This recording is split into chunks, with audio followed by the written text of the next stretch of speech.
Hello दोस्तों, नमस्कार। आपका हमारे यूट्यूब चैनल पर स्वागत है। आइए देखते हैं साइंस का प्रैक्टिस सेट जो सभी प्रतियोगी परीक्षाओं में पूछे जाते हैं। ऐसे ही क्वेश्चन हमने लिए हैं इस प्रैक्टिस सेट में। तो चलिए शुरू करते हैं। रानीखेत रोग किससे संबंधित है? ऑप्शन है गाय, मुर्गी, खरगोश या इनमें से कोई नहीं। तो रानीखेत रोग मुर्गी से संबंधित रोग है। ऑप्शन बी आपका राइट आंसर हो जाएगा। मुर्गियों की सबसे खतरनाक बीमारी है, कौन सी बीमारी है? ऑप्शन है चेचक, रानीखेत, पुलोरम या काक्सीडियोसिस। तो मुर्गियों की सबसे खतरनाक बीमारी रानीखेत बीमारी है। ऑप्शन बी आपका राइट आंसर हो जाएगा। भारत ने नीली जीभ रोग के लिए पहला टीका विकसित कर लिया है जो मुख्यतः निम्न में से किसमें पाया जाता है? मुर्गी, कुत्ते में, भेड़ और बकरियों में या बंदर में? तो भारत ने नीली जीभ रोग के लिए पहला टीका विकसित कर लिया है जो मुख्यतः भेड़ और बकरियों में पाया जाता है। ऑप्शन सी आपका राइट आंसर हो जाएगा। अगला प्रश्न देखते हैं।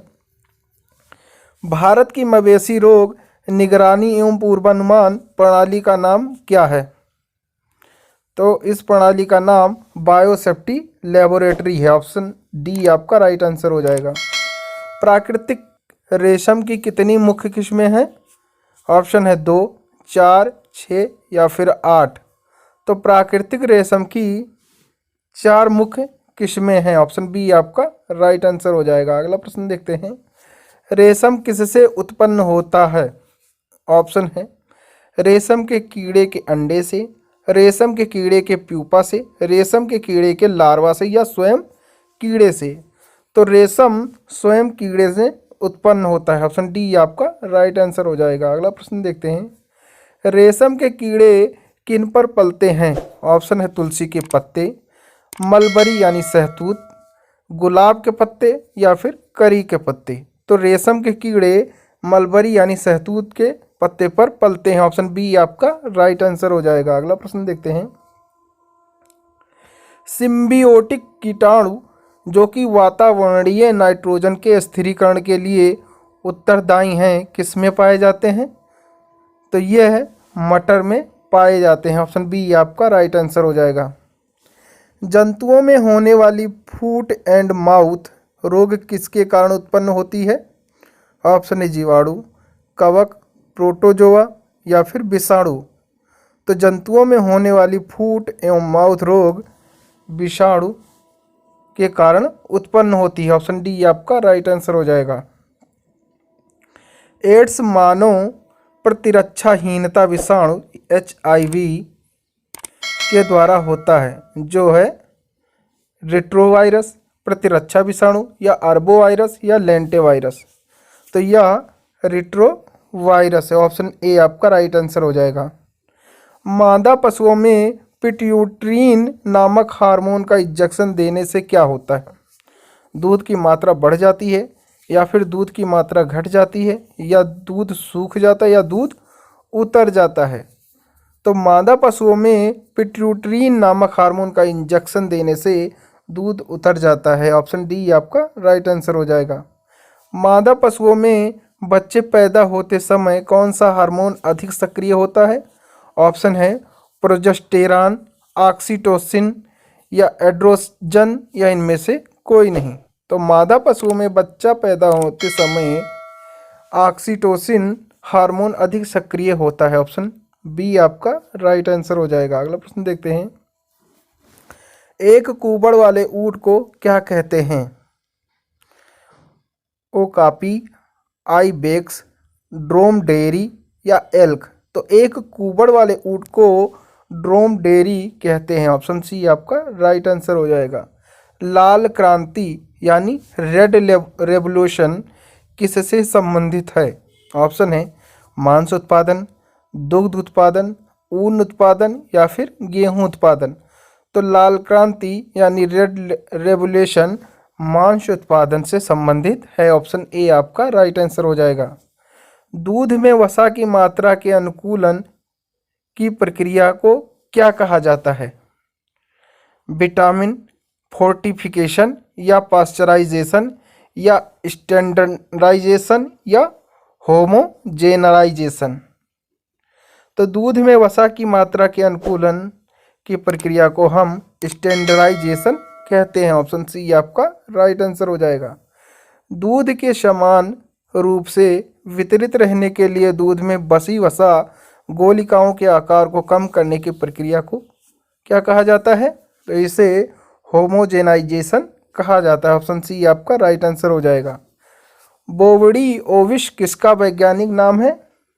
ये देखते हैं, ऑप्शन है बकरी, गाय, भैंस या भेड़। तो बोवड़ी ओविश भेड़ का वैज्ञानिक नाम है। ऑप्शन डी आपका राइट आंसर हो जाएगा। अगला प्रश्न देखते हैं। शहद जिसमें शक्कर की उच्च सांद्रता पाई जाती है क्योंकि उच्च पाषाणीय सामर्थ्य के घोल से पानी निकल जाने के कारण जीवाणु सक्रिय अवस्था में जीवित नहीं रह पाते हैं। ऑप्शन सी आपका राइट आंसर होगा। सूरती, मुर्रा, जफराबादी और मेहसाड़ा किस पशु की प्रजातियां हैं? ऑप्शन है गाय, भेड़, मुर्गी या फिर भैंस। तो सूरती, मुर्रा, जफराबादी, भेड़ पशु की प्रजातियां। ऑप्शन बी आपका राइट आंसर हो जाएगा। शरीर में प्रतिदिन मूत्र यानी यूरिन बनता है, कितना बनता है? ऑप्शन है 1.5 लीटर, 1.7 लीटर, 1.8 लीटर या फिर 2 लीटर। तो शरीर में प्रतिदिन मूत्र यानी यूरिन 1.5 लीटर बनता है। ऑप्शन ए आपका राइट आंसर हो जाएगा। अगला प्रश्न देखते हैं। मानव मूत्र यानी अम्लीय का पीएच मान कितना है? ऑप्शन है 6, 5, 7 या फिर 8। तो मानव मूत्र अम्लीय का पीएच मान 6 हो जाएगा। ऑप्शन बी आपका राइट आंसर होगा। अगला प्रश्न देखते हैं। जीवाणुओं को नष्ट करने के लिए निम्नलिखित में से किस गैस का प्रयोग किया जाता है? ऑप्शन है ऑक्सीजन, हाइड्रोजन, नियान या फिर क्लोरीन। तो जीवाणुओं को नष्ट करने के लिए क्लोरीन गैस का प्रयोग किया जाता है। ऑप्शन डी आपका राइट आंसर हो जाएगा।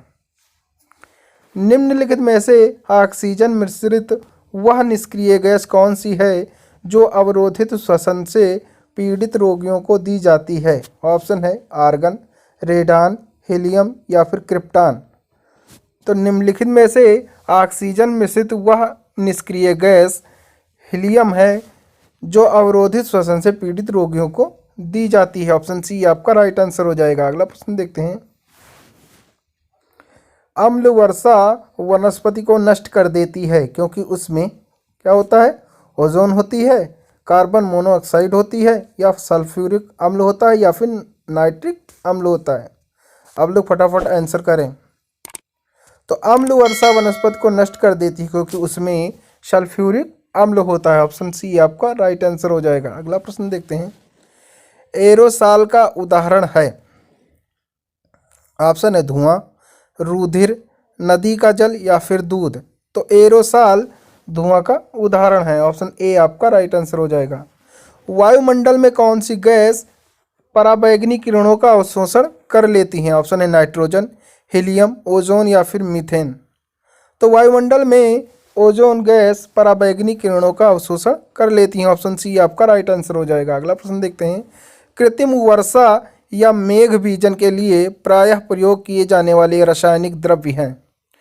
सूखी बर्फ, सोडियम क्लोराइड, सिल्वर आयोडाइड या उपयुक्त सभी। तो कृत्रिम वर्षा या मेघ बीजन के लिए प्रायः प्रयोग किए जाने वाले रासायनिक द्रव्य हैं सूखी बर्फ, सोडियम क्लोराइड या सिल्वर आयोडाइड यानी उपयुक्त सभी हो जाएगा। ऑप्शन डी आपका राइट आंसर होगा। हरे फलों को कृत्रिम रूप से पकाने के लिए प्रयुक्त गैस है? ऑप्शन है मीथेन, एथिलीन, इथेन या एसिटिलीन। तो हरे फलों को कृत्रिम रूप से पकाने के लिए प्रयुक्त गैस एथिलीन गैस है। ऑप्शन बी आपका राइट आंसर हो जाएगा। अगला प्रश्न देखते हैं। निम्नलिखित में से कौन सा पीड़कनाशी ओजोन का ह्रास करता है? ऑप्शन है ethylene ozonide, DDT, methyl bromide या बेंजीन। तो निम्नलिखित में से मेथिल ब्रोमाइड पीड़नाशक ओजोन का ह्रास करता है। ऑप्शन सी आपका राइट आंसर हो जाएगा। अगला प्रश्न देखते हैं। निम्नलिखित में से वे दो तत्व कौन से हैं जिनमें बहुत बड़ी संख्या में यौगिक तैयार किए जा सकते हैं? ऑप्शन है कार्बन और नाइट्रोजन, कार्बन और हाइड्रोजन, कार्बन और सल्फर, कार्बन और ऑक्सीजन। तो निम्नलिखित में से वे दो तत्व कार्बन और हाइड्रोजन हैं जिनसे बहुत बड़ी संख्या में यौगिक तैयार किए जा सकते हैं। ऑप्शन बी आपका राइट आंसर हो जाएगा। अगला प्रश्न देखते हैं, निम्नलिखित में से वह पदार्थ कौन सा है जिसका प्रयोग कपड़े से स्याही और जंग के धब्बों को मिटाने के लिए किया जाता है? ऑप्शन है मिट्टी का तेल, ऑक्सैलिक अम्ल या ईथर या एल्कोहल। तो निम्नलिखित में से वह पदार्थ ऑक्सैलिक अम्ल है जो कपड़े से स्याही और जंग के धब्बों को मिटाने के लिए किया जाता है।